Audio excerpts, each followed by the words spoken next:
2017 March மாதம் தென் அமெரிக்காவிலே பெரு என்ற ஒரு பகுதி. இந்த பகுதியில்தான் நமது தற்போதைய திருத்தந்தை 14ஆம் லியோ அவர்கள் பல ஆண்டுகளாக பேராயராக சிறப்பாக பணிபுரிந்த இடம் இந்த பெரு. இந்த பெரு என்ற இடத்திலே 2017 மார்ச் மாதம் பயங்கரமான மழை வெள்ளம் பெருக்கெடுத்து ஓடியது. அதே போல சகதி மண், அந்த சகதிகள் எல்லாம் கலந்த ஒரு வெள்ளப்பெருக்காக அது இருந்தது. இந்த நேரத்திலே இந்த சகதிகளை மாட்டிக்கொண்ட இளம்பெண் இவாஞ்சலினா சமாரோ டயஸ் என்ற 32 வயது பெண்மணி ஒரு மரக்கிளையை பற்றி பிடித்துக் கொண்டு எதிர்போக்கோடு இருக்கக்கூடிய வலிமை வாய்ந்த அந்த சகதி, அந்த வெள்ளப்பெருக்கை எதிர்த்து இவர் எதிர்நீச்சல் போட்டு உயிர் பிழைத்தால் கரை வந்து சேர்ந்தார். ஸ்கை நியூஸ் அந்த பத்திரிகையில் இது தலைப்பு செய்தியாக வெளிவந்தது.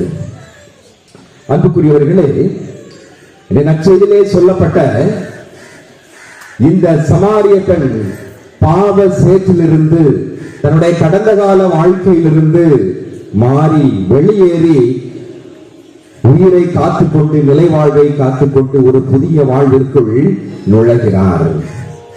அன்புக்குரியவர்களே, இன்று மார்ச் மாதம் 8ஆம் தேதி என்பதை நாம் நினைவு கூறுகிறோம். இது உலகம் முழுவதும் உலக மகளிர் தினம், பெண்கள் தினம் சிறப்பு செய்கிறது. எனவே ஒவ்வொரு பெண்களுமே வீட்டுக்குள்ளே இருந்து அடிமையாக கல்வி கற்கக்கூடாது, இன்னும் பல்வேறு விதமான மூட நம்பிக்கையினால் மூடப்பட்டு அந்த பெண்கள் பாடுபட்டு அவர்கள் எதிர்நீச்சல் போட்டு அவர்கள் வெளிவந்து இன்று எல்லா காரியங்களிலும் பெண்கள் நல்லபடியாக முன்னேறி இருக்கிறார்கள்.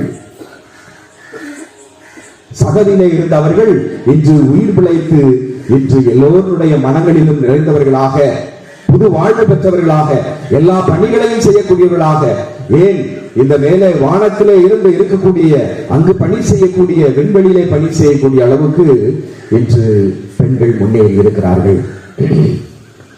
நாம் இந்த சமாரிய பெண்ணினுடைய இந்த நிகழ்ச்சியை நாம் பார்ப்போம். நற்செய்தியிலே நாம் வாசித்தோம். இயேசுவுக்கும் இந்த சமாரிய பெண்ணுக்கும் இடையே நடந்த இந்த உரையாடல், ஆண்டவர் சில காரியங்களை இங்கு உடைத்தெறுகிறார், சில காரியங்களை உருவாக்குகிறார்.